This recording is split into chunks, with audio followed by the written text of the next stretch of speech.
Shaloha! I'm so glad that you decided to tune in to part 3, The Land of Gold and the Garden of Eden.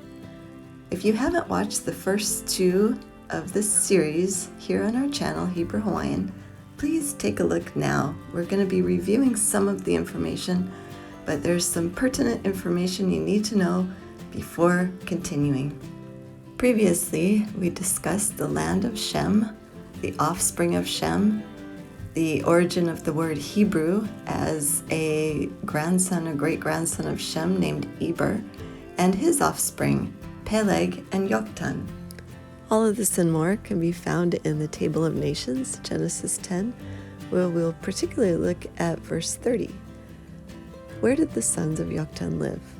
And their dwelling was from Mesha, as thou goest unto Sephar, a mount of the east.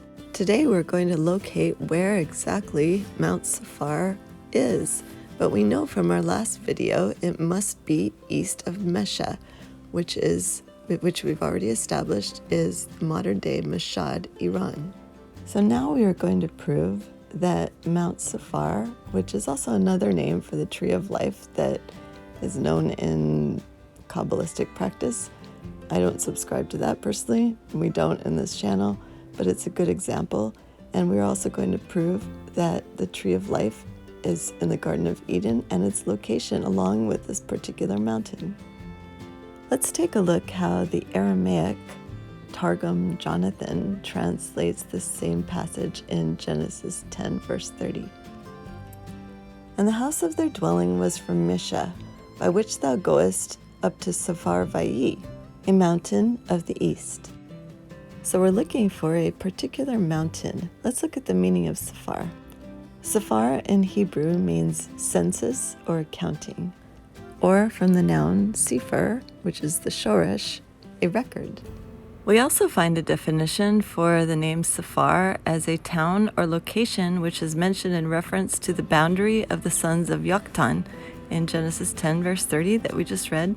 And the Yoktanites are the last mentioned Shemite generation before the Tower of Babel is built. Yoktan's brother Peleg becomes the ancestor of Abraham. Here we also see related names, and I want to focus particularly on Sephar Vayim, or the people of Sephar. The Strong's Concordance translates this word as Sephirah. If this word does not sound too familiar to you, it is because it's only located one time in the Bible, in 2 Chronicles 3 verse 6. It's describing gold and Solomon using it. Let's read it. And he garnished the house with precious stones for beauty, and the gold was gold of Parvaim. So what was the location again that we read about in the first 2 videos in this series, where Solomon retrieved the gold that he used for the temple from, and his father David before him? Let's read in 1 Chronicles 29 verse 4. Even 3,000 talents of gold of the gold of Ophir, and 7,000 talents of refined silver, to overlay the walls of the houses withal. So now we have Sephar Vayim, we have Parvaim, and we have Ophir. And I'm going to read an excerpt from the Apocalypse of Lamech, an extra-biblical book that was found in the Dead Sea Scrolls. This reading is particularly exciting to me because it ties it in with Enoch as well as to the Garden of Eden. When Methuselah heard these things, he hurried to Enoch, his father, to learn from him the truth of the whole matter, his approval, and he, Enoch, had previously gone to Parvaim. There he found Enoch his father, and he said to Enoch his father, O my father and master, I have come to you. My question now is, what was Enoch doing in the land called Parvaim? So for a quick review of what was going on in the days of Enoch, let's look at the book of Jubilees, chapter 4. And he testified to the watchers who had sinned with the daughters of men. For these had begun to unite themselves so as to be defiled with the daughters of men, and Enoch testified against them all. And he was taken from amongst the children of men, and we conducted him into the Garden of Eden in majesty and honor. In this case, we is the angels. And behold, there he writeth down the condemnation and judgment of the world, and all the wickedness of the children of men. These ancient manuscripts show us that the location of the Garden of Eden and Parvaim and Mount Safar are all in the same location, and that is where Enoch was found as well. It is amazing to discover the location of this land that has so many different names in various languages and was so well known in scripture and in ancient manuscripts. Now we know what it truly means to follow the gold, because that will always lead to the same location where the best gold on earth is located and mentioned in the Bible.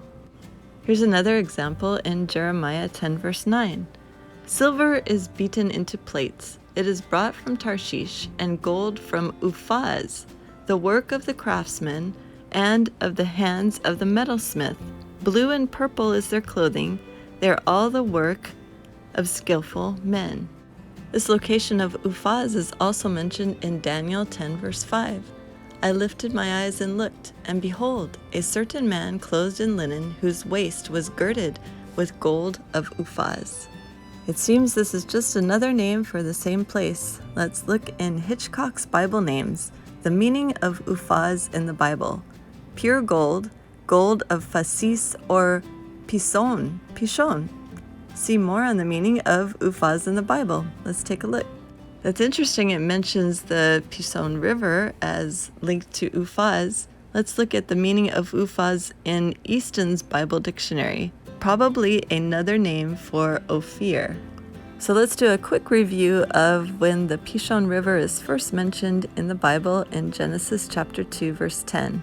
And a river went out of Eden to water the garden, and from thence it was parted and became into 4 heads. The name of the first is the Pishon or Pishon. That is it which compasseth the whole land of Havilah, where there is gold. And the gold of that land is good. There is bdellium and the onyx stone. So in the first video, and part of the second, we went over the rivers of Eden and traced them as linked to the deep underwater ocean trenches from before the flood. You can see on this map, I have outlined the Pishon or the Pishon River as encompassing the entire land of Havilah, also known as Ophir, Tarshish, Uphaz, and various other names we've covered so far in this series. This river is also mentioned in the apocryphal book of Sirach. It overflows like the Pishon with wisdom and like the Tigris at the time of first fruits. So this was a well-known river, underwater or above water. So let's see what biblical scholars have to say about the location of the Pishon. Unlike the Tigris and Euphrates, the Pishon has never been clearly located. And I believe this is by design because, as we've seen in numerous scriptures and evidence, this river is clearly located. We just can't see it today because it is under the ocean. Here's the typical map that biblical scholars will teach in Bible college, that Sunday school teachers will teach. This is the map that I've learned, that the Pishon or the Pishon River is not encompassing the land of anything, basically. It's certainly not the land where gold is known to be. Here's a very unhelpful summary from kjvbible.org that attempts to describe where the rivers of Eden system are located, and they don't have any conclusions. If you'd like to take a closer look at this summary, please press pause. I mean, even this summary from Wikipedia gives a little bit more information about the Pishon River than the kjvbible.org. Take a look at this map. The orange areas are the thermonuclear radioactive spots, and these totally align with the outline of the rivers of Eden, the deep underwater ocean trenches where there's a lot of water rushing activity going on beneath the ocean. Note the orange line in the far east that aligns directly with where we have located the Pishon River.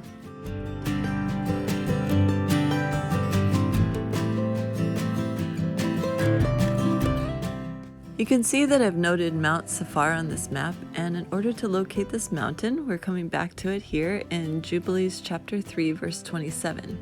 And on that day on which Adam went forth from the garden, he offered a sweet savor, an offering, frankincense, galbanum, and stocte, and spices in the morning with the rising of the sun from the day when he covered his shame.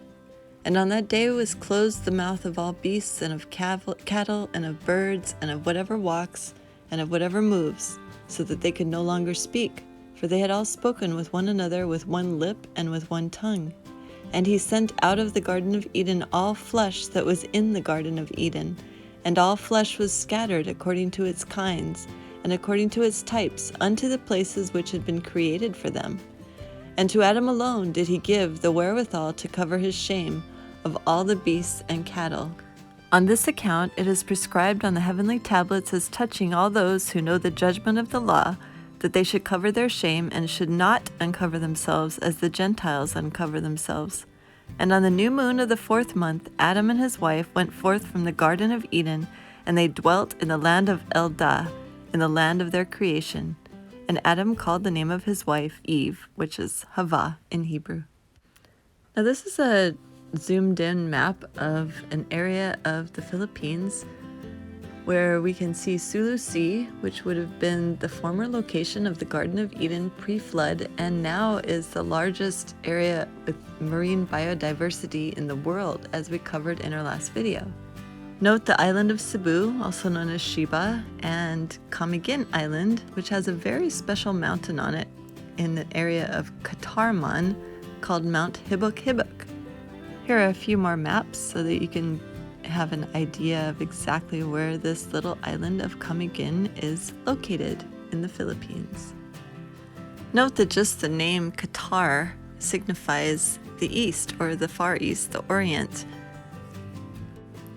Here's an artist's rendering of this little island, and note Mount Hibok-Hibok is also a volcano surrounded by hot springs and other volcanoes. So just as we read in the book of Jubilees, Adam made the first sacrifice on this particular mountain, Mount Safar, the Mount of the East, and we know it today as Mount Hibok-Hibok, which ironically means in Tagalog, in the native language of the Philippines, sorry, sorry. So he is apologizing, and I believe this would be a perfect name for this mountain where Adam made his first sacrifice after he was evicted from the garden, along with Eve and all living flesh, according to the passage we just read in Jubilees chapter 3. So they exited to the east of the garden, which lines up perfectly in the maps that we just saw, and they lived in the land of their creation, which in Genesis is known as Havilah, after Eve, who is Havah, or in the book of Jubilees, it's also known as Eldah. Also keep in mind that before the flood, the mountain ranges that were on the earth are what we call islands today. They're the peaks of the mountains from before the flood. And I believe there's no mistake that Philippines has the largest archipelago in the world with over 7,500 islands. I also think it's interesting to note that Adam offered his sacrifice, which included incense, galbanum, and stocte, and spices, in the morning with the rising of the sun, from the day when he covered his shame and he was evicted from the garden. The same incense would be brought later to the Messiah by the kings of the Far East. Along with stocte, which is also known as myrrh, and of course they would bring gold, because they came from the land of Ophir, from the land of Sheba, the land of Tarshish, where gold is abundant. Thank you for joining us in this study of the land of gold and the Garden of Eden, and we look forward to seeing you next time for part 4. Don't forget to like and subscribe to our channel.